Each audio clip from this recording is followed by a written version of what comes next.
Shashi Tharoor from Congress, all but final.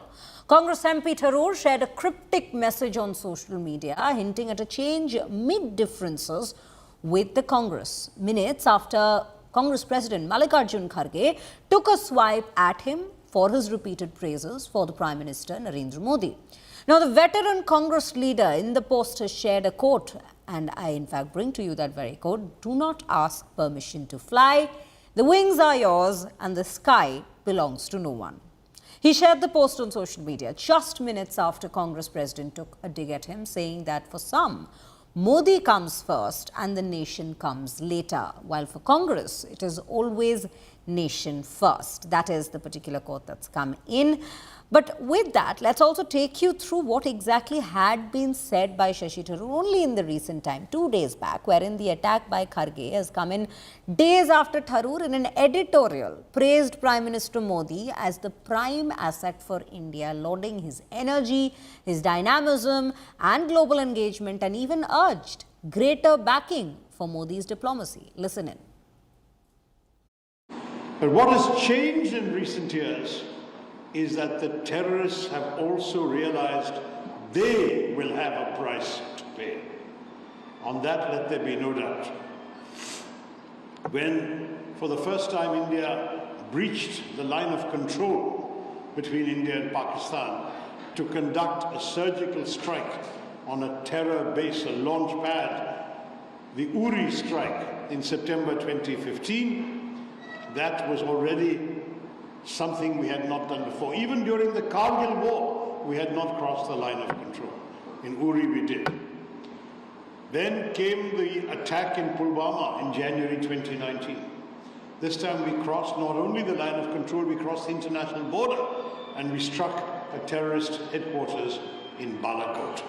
I'm still wiping the egg off my face because I was the one person in the parliamentary debate who actually criticized the Indian position at the time, back in February 22, on the well-worn grounds that Espen will understand, because he and I talked about all this in my UN days, that there was a violation of the UN Charter, that there had been a violation of the principle of the inviolability of borders, of the sovereignty of a member state, namely Ukraine, and we had always stood for the inadmissibility of the use of force to settle international disputes, and all of those principles, I said, had been violated by one party, and we should have condemned it.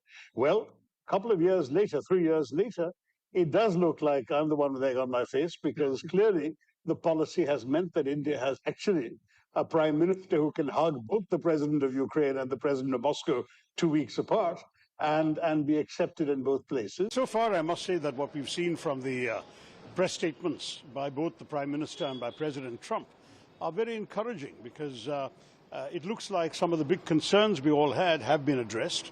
For example, on the question of trade and tariffs, they've decided to sit down together and do a serious negotiation that will conclude by the fall, which is the autumn, September, October of this year. I think that's a very good outcome, because otherwise the fear was there might be some hasty decisions made in Washington which would have affected our exports. This way there is time to discuss and negotiate. I welcome that. Now, we're being joined by Amit Bhardwaj on the broadcast to bring us more details and the latest that we're picking up on this very conundrum. Amit, a very good morning to you. We have been witnessing the tension between Shashi Tharoor and the Congress party, but now it seems to be all out in the open, because there are direct attacks that's being taken place. There are no more veiled digs.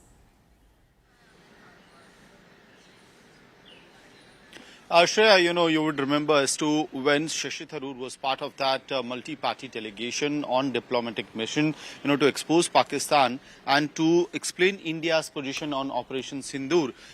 There have been very critical voices coming from the Congress party. It was primarily led by leaders such as Udit Raj and Pawan Khera or Jairam Ramesh endorsing those critical comments against Mr. Tharoor. But eventually it was told, or a positioning was taken by the Congress party leadership, that everything has been sorted out after an explanation given by Mr. Tharoor.